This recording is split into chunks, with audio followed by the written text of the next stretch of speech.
undisputed, the undisputed champ, ladies and gentlemen.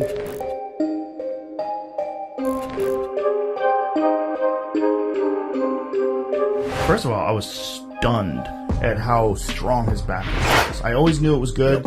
I mean, it was amazing against Sandhagen when he took Sandhagen's back and strangled him. But to watch Jan, no one has ever controlled Jan on the ground like that before. Yeah.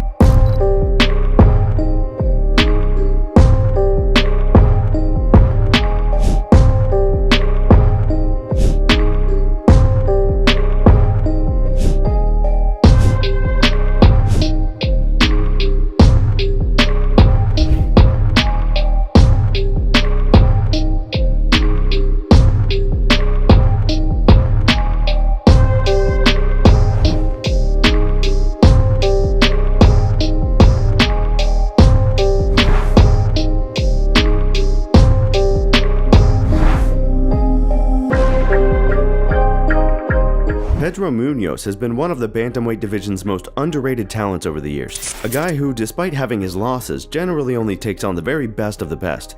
In his last 8 fights, he has taken on Dominic Cruz, Jose Aldo, Frankie Edgar, Cody Garbrandt, Sean O'Malley, and of course, Aljamain Sterling. Prior to fighting the Funkmaster, Muhnoz made it clear that he was not worried about Sterling on any level, and that his only route to victory would be to grab a hold of him and wrestle him to avoid the danger. To put it bluntly, he feels as though Sterling does everything in his power to avoid real fighting. Making him fight back. He doesn't like to fight. He likes just to grapple. It's danger though. He throws some kicks, punches. You know, fight's a fight. We always gotta be aware. You know, what is the opponent's gonna bring. But other than that, I believe he's just more like the grapple style, the wrestling, holding against the fence, avoiding the real fight, and that's what I like to do, and that's what I always do. On fight night, we did get to see a few more dimensions of Aljamain's overall game, but for the most part, it was a frustrating bout for Muhnoz. Aljo took home the judges' decision unanimously across the scorecards, moving up the division while Muhnoz was made to stay put. Aljamain Antoine Sterling!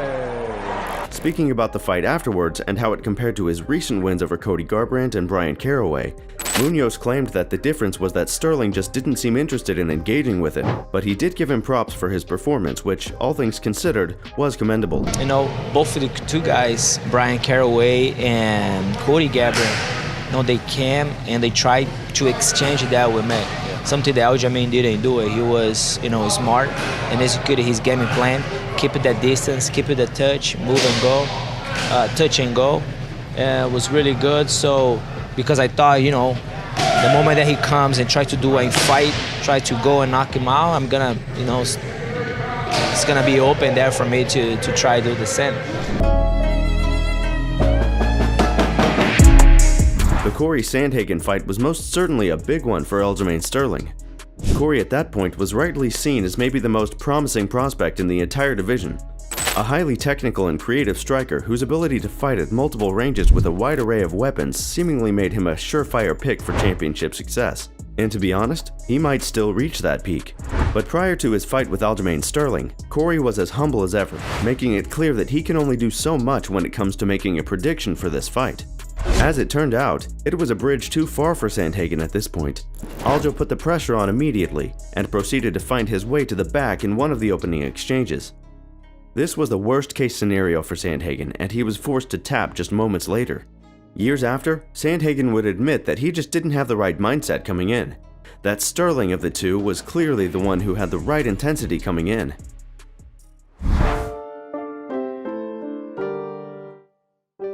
We go next to the pair of title fights shared by Aljo and the great Petr Yan. You all know the main parts of the story here, but even from their earliest interactions, it was clear that these two were going to be great rivals. Or at least if that was the idea, nobody told Petr Yan. In his eyes, he just saw Sterling as another contender, another stepping stone on his own path towards bantamweight legend status. And in the early rounds of fight number 1, it certainly seemed as though Sterling wasn't up to the task. In fact, Yan was really starting to pull away by the time round 4 came. But yeah, again, you all know what happened next. One moment of madness from the champion, an illegal knee to a clearly grounded opponent that left Sterling as the first fighter in UFC history to become a champion by way of DQ. And boy was it a crazy scene. Sterling admittedly did himself no favors with the way he acted directly after the knee landed, and even later that night when he was pictured posing with the belt.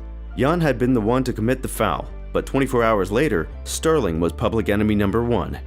Petr himself tried to play down the foul as a mere loss of concentration, but the damage was done. Before the fight, the referee was paying a lot of attention about the hand positions, when the fighter is grounded or not, so I was just too focused on his hands and even forgot about his legs. So obviously I didn't mean to do an illegal shot. When the rematch was booked, Jan was considered a tremendous favorite, and it made a lot of sense. Why would we back Sterling to win when we had already watched this one play out? However, on fight night, Aljo showed up in a way that made his initial performance against Jan look terrible by comparison. Putting a greater emphasis on his own wrestling at BJJ, he controlled Jan on the ground in pivotal moments, doing enough to take home a narrow but well-deserved win. Petr Yan, however, was not convinced and immediately began to rally for his rematch. Little did he know that he was about to slip into a bizarre string of losses that would leave him in a very tough spot within the bantamweight mix. Я считаю, что я выиграл этот бой. Вы меня обокрали. I think I won this fight, and I got dropped with that. Как ты считаешь, какие раунды ты выиграл? 4-й, 5-й ты, несомненно, выиграл. Первый раунд, есть сомнения только по первому раунду. Как ты считаешь? Я согласен с вами. Я считаю, что я выиграл 3 раунда из 5. I agree with you. I think I won 3 rounds out of 5. And finally, we come to the TJ Dillashaw fight. And man, was it a strange one. These two had a pretty heated back and forth during the build-up to the event, with Dillashaw taking every opportunity to try and get under Aljo's skin, to goad him into a stand-up war. But as it turned out, his reasons for doing so were not as obvious as you think. When fight night came around, the tension was actually quite high.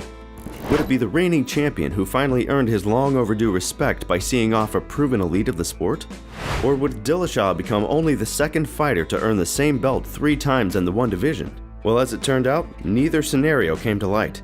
The famously competitive Dillashaw was actually carrying a pretty horrendous shoulder injury through fight camp, with it apparently having popped out 20 times over the weeks that preceded the fight. Instead of doing the right thing and pulling out, TJ banked on a wild early finish and basically wasted everyone's time. His shoulder popped out, Aljo got the finish, and Dillashaw will probably never be the same, even if he does end his retirement after healing up. Thank you for watching, and we'll see you in the next one.